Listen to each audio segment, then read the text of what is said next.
दुर्दांत बहुत शक्तिशाली था, लेकिन उतना ही घमंडी और क्रूर भी। अगर शेर ही नहीं रहेगा तो हमारा जंगल कितना अच्छा हो जाएगा। बहुत समय पहले की बात है। एक घने और हरे भरे जंगल में एक बहुत ताकतवर शेर रहता था। उसका नाम था दुर्दांत। दुर्दांत बहुत शक्तिशाली था, लेकिन उतना ही घमंडी और क्रूर भी। वह रोज जंगल के जानवरों का शिकार करता और बिना वजह भी उन्हें डराता था। कभी तो वह सिर्फ अपने मनोरंजन के लिए ही शिकार करता था और कई बार तो वह जरूरत से ज्यादा जानवर मार देता था। जंगल के सभी जानवर उसके डर से कांपते रहते थे। कोई भी जानवर शांति से जी नहीं पा रहा था। एक दिन जंगल के सभी जानवर एक बड़े बरगद के पेड़ के नीचे इकट्ठा हुए। सबके चेहरे पर चिंता साफ दिखाई दे रही थी। कुछ जानवर डर के मारे कांप रहे थे। तभी हाथी धीरे धीरे आगे आया। उसने गहरी सांस ली और बोला, दोस्तों, हमें अब कुछ करना ही होगा। अगर ऐसा ही चलता रहा तो एक दिन इस जंगल में कोई भी जानवर नहीं बचेगा। हिरन डरते हुए बोला, कल ही मेरे परिवार के 2 हिरन उस शेर का शिकार बन गए। हमें तो हर समय डर लगा रहता है कि न जाने कब शेर कहीं से आ जाएगा और हमें मार डालेगा। उसे तो हमें गहरे दर्द, बेचैनी में देखकर बहुत मजा आता है। बंदर पेड़ से नीचे कूदते हुए बोला, हम बंदर भी अब पेड़ों से नीचे उतरने से डरते हैं। पहले हम पूरे जंगल में कूदते फांदते थे, लेकिन अब हर समय डर बना रहता है। तभी एक छोटा खरगोश बोला, हम तो हर समय डर के साए में जी रहे हैं। बिल से बाहर निकलने की हिम्मत ही नहीं होती। अगर ऐसा ही चलता रहा तो शेर हमें मारे या ना मारे, हम तो भूख से ही मर जाएंगे। सब जानवर दुखी होकर एक दूसरे को देखने लगे। तभी चालाक लोमड़ी धीरे धीरे आगे आई। उसने सबकी ओर देखा और बोली, डरने से कुछ नहीं होगा। हमें कोई समझदारी भरा उपाय ढूंढना होगा। सभी गहरी सोच में डूब गए। लेकिन क्या करें, वह शेर बहुत शक्तिशाली है। फिर अचानक लोमड़ी के दिमाग में एक विचार आया। मुझे एक उपाय सूझा है। क्या उपाय? अगर शेर रोज शिकार करने निकलेगा तो बहुत सारे जानवर मर जाएंगे। इसलिए हमें शेर के साथ एक समझौता करना चाहिए। कैसा समझौता? हम रोज एक जानवर खुद शेर के पास भेज देंगे। इससे उसे शिकार करने की जरूरत नहीं पड़ेगी और बाकी जानवर भी बच जाएंगे। सबने सिर हिलाकर इस योजना को मान लिया।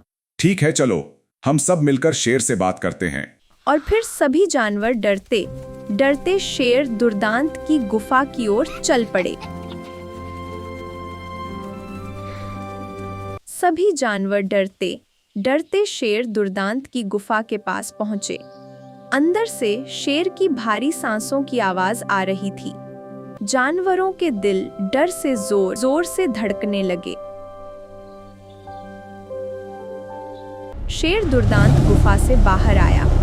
वह गुर्राते हुए बोला, क्या बात है, आज तुम सब लोग यहाँ पे? कुछ जानवर डर के मारे पीछे हट गए, लेकिन हाथी हिम्मत करके आगे आया। उसने झुककर कहा, महाराज, हम आपसे एक विनम्र निवेदन करने आए हैं। निवेदन? जल्दी बोलो, मेरा समय मत बर्बाद करो। महाराज, इस पूरे जंगल में आपसे ताकतवर और पराक्रमी कोई नहीं है। लेकिन अगर आप रोज शिकार करने निकलेंगे तो बहुत जल्दी इस जंगल में कोई भी जानवर नहीं बचेगा। तो क्या करूं? मैं भूखा मरूं? और ये सब बोलने वाले तुम कौन होते हो? सभी जानवर डर गए। तभी लोमड़ी आगे आई। नहीं महाराज, हम ऐसा बिल्कुल नहीं चाहते। हम तो बस एक उपाय लेकर आए हैं जिससे आपको भी आराम मिलेगा। कौन सा उपाय? महाराज, आप रोज शिकार के लिए निकलते हैं और जंगल के राजा होकर भी आपको पूरे जंगल में घूमना पड़ता है। सच कहें तो हमें यह बात अच्छी नहीं लगती। जंगल के राजा को इतनी मेहनत करनी पड़े, यह तो ठीक नहीं है। इसलिए हम एक उपाय लेकर आए हैं। अगर आप यहीं अपनी गुफा में विश्राम करें तो हम रोज एक जानवर खुद आपके पास भेज देंगे। इससे आपको शिकार करने की जरूरत भी नहीं पड़ेगी और आपका भोजन भी समय पर मिल जाएगा। शेर कुछ देर तक चुप हो गया। वह सोचने लगा। उसके मन में आया, अगर ये जानवर खुद ही मेरे पास आएंगे तो मुझे हर दिन भागदौड़ नहीं करनी पड़ेगी, शिकार करने की मेहनत भी बच जाएगी। ठीक है, मुझे प्रस्ताव मंजूर है, लेकिन ध्यान रखना, ये जंगल मेरा है, यहाँ की हर एक चीज पे मेरा अधिकार है। अगर बड़ा जानवर हो तो एक, अगर छोटे जानवर है तो मुझे 3 जानवर चाहिए होंगे। अगर किसी दिन मेरा खाना समय पर नहीं पहुंचा तो मैं पूरे जंगल में निकलूंगा और तुम सब लोगों को एक ही दिन में खा जाऊंगा। सभी जानवर धीरे धीरे वहां से वापस लौट गए। लेकिन उनके दिल में अभी भी डर था, क्योंकि उन्हें पता था अब हर दिन किसी न किसी जानवर की बारी आने वाली है। शेर के साथ समझौता होने के बाद जंगल के जानवरों को थोड़ी राहत मिल गई थी, लेकिन एक छोटा सा खरगोश इससे बिल्कुल खुश नहीं था। वह सोचता रहता, अगर यह शेर ही नहीं रहेगा तो हमारा जंगल कितना अच्छा हो जाएगा। यह सोचकर खरगोश सीधे हाथी के पास पहुंचा। वह बोला, हाथी दादा, आपने आज बहुत अच्छा काम किया है। आपने शेर को मना लिया, इससे सभी जानवरों को थोड़ी राहत तो मिली। हाँ चिंटू, कम से कम अब वह रोज शिकार करने नहीं निकलेगा। लेकिन हाथी दादा, ये कोई असली समाधान नहीं है। सोचिए, आज किसी की बारी है तो कल किसी और की होगी। इस तरह तो हर दिन किसी न किसी की जान जाती रहेगी। हाथी चुप हो गया। मैं सोच रहा था, अगर शेर ही नहीं रहेगा तो हमारा जंगल कितना अच्छा हो जाएगा। जंगल में सब आराम से रहेंगे। लेकिन चिंटू, शेर को मारना इतना आसान नहीं है। वह बहुत चालाक और ताकतवर है। फिर खरगोश धीरे से बोला, मुझे पता है हाथी दादा, लेकिन वो अहंकारी है और गुस्से वाला भी है।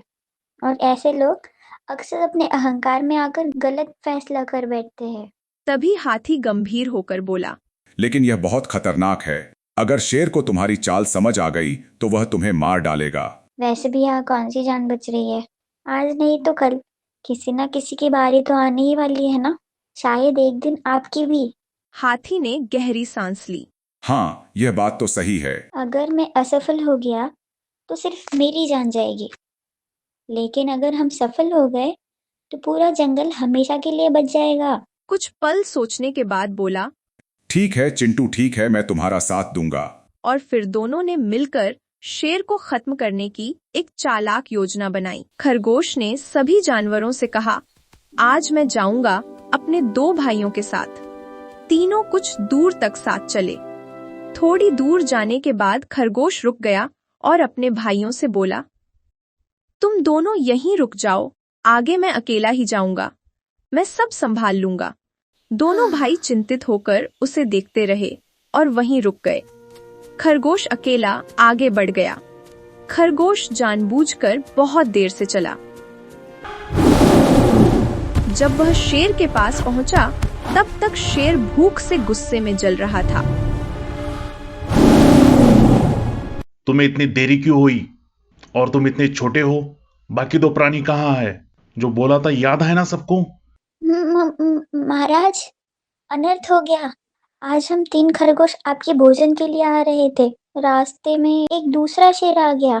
शेर जोर से गरजा, मेरे जंगल में दूसरा शेर? क्या बक रहे हो? जी महाराज, उसने बाकी 2 खरगोशों को वही मारकर खा लिया और मुझे छोड़ दिया, ताकि मैं आपको उसके बारे में बता सकूं कि अब यह पूरा जंगल उसी का है। सभी जानवरों पर अब उसी का ही अधिकार है और आज से आपको भी उससे अपना राजा मानना पड़ेगा, नहीं तो वो कल आपको भी नहीं छोड़ेगा। यह सुनते ही शेर दुर्दांत क्रोध से पागल हो गया। हिम्मत कैसे हुई उसकी? मुझे अभी के अभी उसके पास ले चलो, उसको मैं अभी खत्म कर दूंगा। महाराज, रहने दीजिए, आप मुझे ही खा लीजिए। अगर आपको कुछ हो गया तो? चुपचाप मुझे उसके पास ले चलो, अभी के अभी। जैसा आदेश महाराज। फिर वह शेर को जंगल के अंदर एक ऊंची पहाड़ी की ओर ले गया। वहां झाड़ियों के पीछे हाथी पहले से छिपकर बैठा था। कहाँ छुपे हो डरपोक? हिम्मत है तो सामने आओ, ये जंगल बस मेरा है। उसकी आवाज पहाड़ों से टकराकर चारों तरफ गूंज उठी। शेर चौंक गया। अब शेर को पूरा यकीन हो चुका था कि सच में जंगल में कोई दूसरा शेर आ गया है। तब खरगोश उसे पहाड़ी के किनारे तक ले गया। महाराज, वही शेर यहाँ नीचे छिपा है। शेर बिना कुछ सोचे समझे गुस्से में आगे बढ़ा और खाई के किनारे झुककर नीचे देखने लगा। तभी बिना समय गंवाए झाड़ियों के पीछे छिपा हाथी तेजी से बाहर निकला। शेर कुछ समझ पाता उससे पहले ही हाथी ने जोरदार धक्का दे दिया। शेर का संतुलन बिगड़ गया।